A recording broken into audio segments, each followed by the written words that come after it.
Olá, alunos! Bom, nossa aula hoje será sobre procariontes, tá? Então, os procariontes, quem são eles? Vamos dar uma estudadazinha? Primeira pergunta aqui, tá? Procariontes, a qual reino pertencem? Os procariontes pertencem ao reino Monera, tá? Então, são indivíduos, tá? Que são unicelulares, que são autotróficos, outros são heterotróficos, certo? Então, existem essas características. Outra coisa, como o próprio nome já está falando aqui, né? Esses organismos, eles são procariontes, ou seja, eles não possuem a membrana celular, porque o que é que eu tenho aqui? Eu tenho uma célula, e aí ela tem um núcleo, e dentro desse núcleo está o material genético, certo? Então, aqui eu tenho uma célula eucarionte.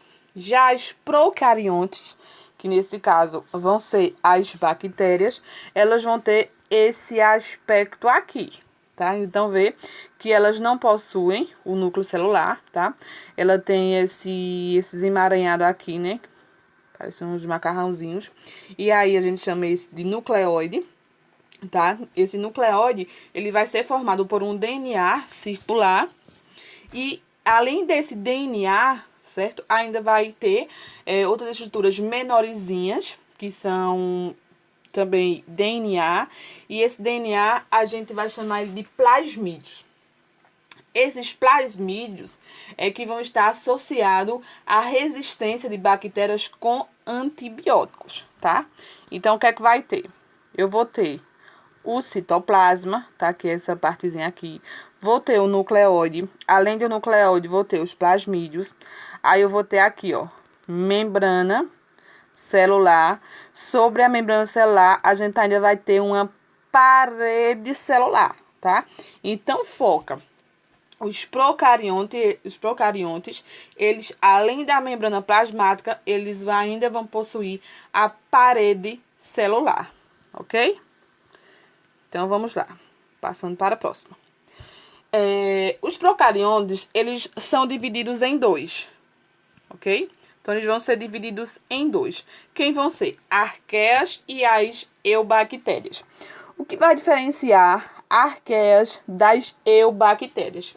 As arqueias, tá? Normalmente elas vão ser conhecidas pelo fato delas, tipo, conseguirem viver em ambientes que são desproporcionais, vamos dizer assim, a que possa haver vida, tá? Então, elas conseguem viver em ambientes de temperaturas elevadas, com alta salinidade, ambientes ácidos. Então, ou seja, elas conseguem viver em ambientes que não oferecem condições para haver vida, certo?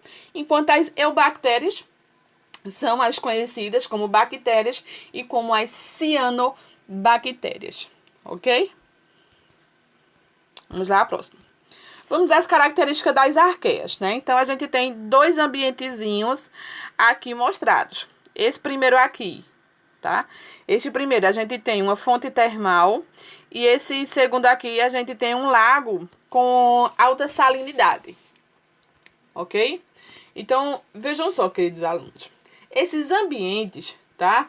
Embora eles possam, como é que eu posso dizer, oferecer condições desfavoráveis para a sobrevivência, existem arqueias vivendo neles, né? Por exemplo, existem arqueias vivendo em fontes termais, tá? Elas podem viver tanto na superfície, como podem viver em lugares mais profundos dessas fontes. E esses lugares mais profundos são lugares que têm temperaturas elevadas, são lugares que são ácidos, são lugares que têm pouco oxigênio e elas conseguem viver aí tranquilamente, ok? Aí existem as arqueias que a gente chama de arqueias metanogênicas, tá? As arqueias metanogênicas, tá? São aquelas arqueias que elas conseguem viver em pântanos, brejos, sedimentos marinhos, esgotos e também em intestino de animais. E por que arqueias metanogênicas, pessoal? São arqueias metanogênicas porque o produto do metabolismo delas é o metano, né? Ou seja, elas funcionam, vamos dizer aqui é o metabolismo, elas funcionam e o produto vai ser o quê? Metano, CH4, ok? Esse aí vai ser o produto do metabolismo das arqueias metanogênicas. Vamos lá. As eubactérias, né, que podem ser tipo cianobactérias, ok? Ou bactérias, vamos ver algumas características. Vamos falar inicialmente das cianobactérias. Então, as cianobactérias, elas são autotróficas. O que são autotróficas, queridos? Autotróficas, isso quer dizer que elas são capazes de produzir o próprio alimento, tipo as plantas, né? Então, no caso, as cianobactérias são autotróficas fotossintetizantes, ou seja, elas realizam o alimento delas através da fotossíntese, ok?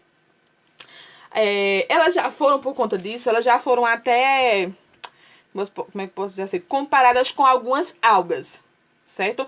Por conta desse processo de realizar a fotossíntese. E aí, o que diferenciou as cianobactérias das algas? As algas, certo? Elas conseguem realizar fotossíntese através dessa organelazinha aqui, tá? Para quem não sabe, o nome dessa organelazinha aqui é cloroplasto, ok? Cloroplasto. E aí, as algas, elas possuem os cloroplastos e esses cloroplastos é neles onde vai estar alojado o pigmento, né, que vai ajudar aí na produção da fotossíntese. Enquanto nas cianobactérias, aqui tá, um exemplo de cianobactérias, esse pigmento vai estar aqui, ó, nessas estruturas que são chamadas de lamelas, ok? Então, eu tenho aqui essas estruturazinhas que a gente chama de lamelas. Então, o que diferencia as algas das cianobactérias é as lamelas, ok? Que enquanto nas algas o pigmento vai estar nos cloroplastos, nas cianobactérias vai estar nas lamelas, ok? Aí, qual a relação com os cloroplastos? Acredita-se, tá, que os cloroplastos, eles nasceram, vamos dizer assim, eles são evolução de bactérias que realizavam fotossíntese na Terra primitiva. Então, foca cloroplastos, acredita-se que os cloroplastos evoluíram a partir de bactérias fotossintetizantes lá na Terra primitiva, ok? E, por último, elas são fundamentais para o equilíbrio do meio.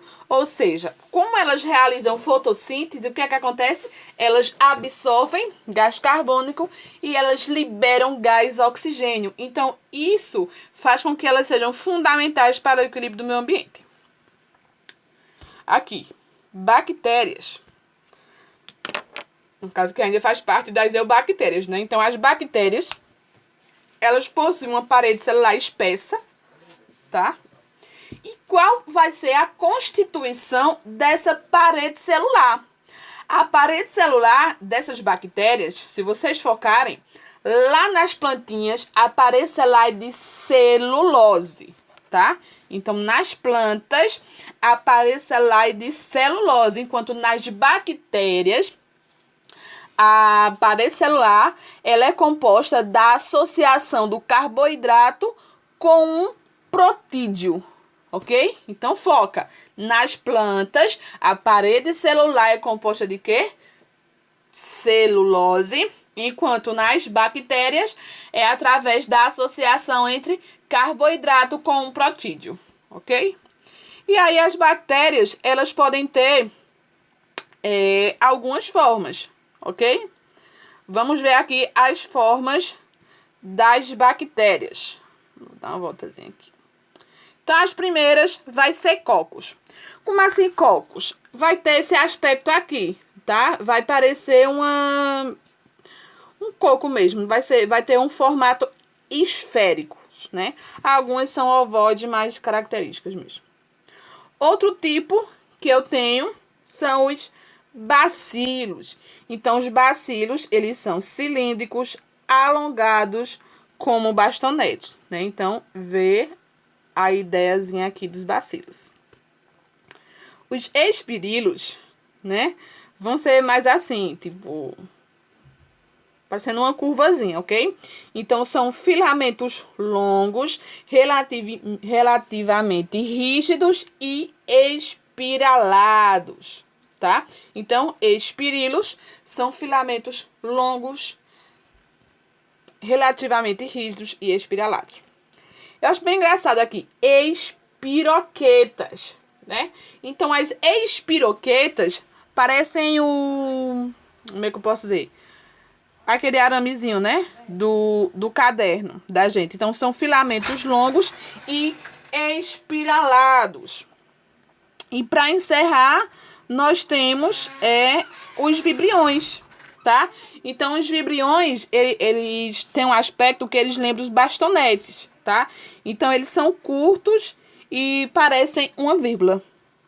Ok, garotada? Então, essa foi a nossa aula de hoje. Espero que vocês tenham compreendido, tá?